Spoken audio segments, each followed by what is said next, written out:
Hi, this is Nancy Hetrick back again with this week's Smarter Divorce Tip.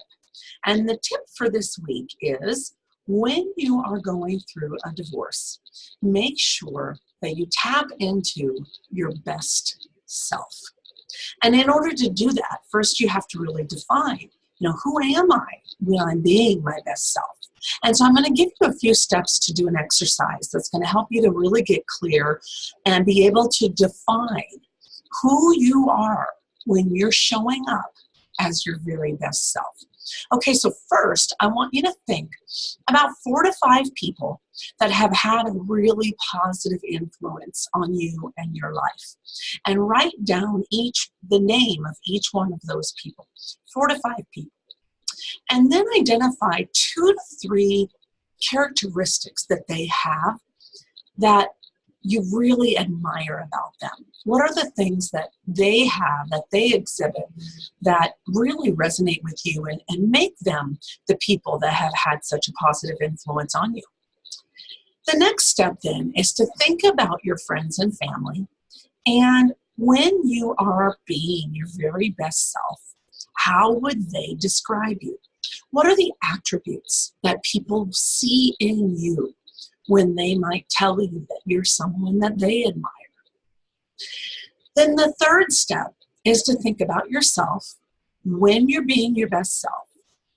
What attributes are you displaying when you're fully alive and fully engaged? How do you show up in the world? And write those down. Give it some time and really think about it in detail. And then, and when you're doing that, feel free to borrow from the attributes that you admire in other people. It's actually very common. We typically admire in other people the things that we admire about ourselves, so don't be surprised by that. And then lastly, think about when you are not showing up as your best self. What are the behaviors that will show up in you that are red flags, that you are spiraling into a place where you are not tapping into your best self? Might be things like interrupting, getting emotional, feelings like I'm better than you, I have to do it a certain way, I deserve more than I'm getting, fearful thoughts that put you in a place of being defensive or antagonistic.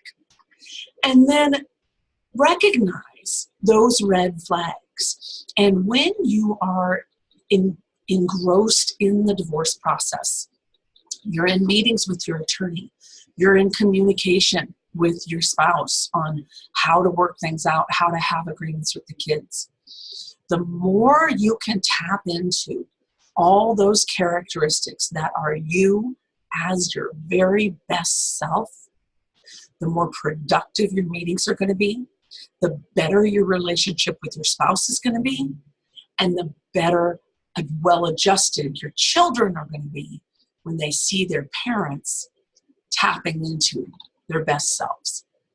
So make sure that you take these lessons to heart.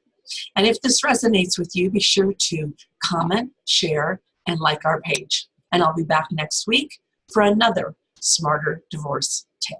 Have a great day.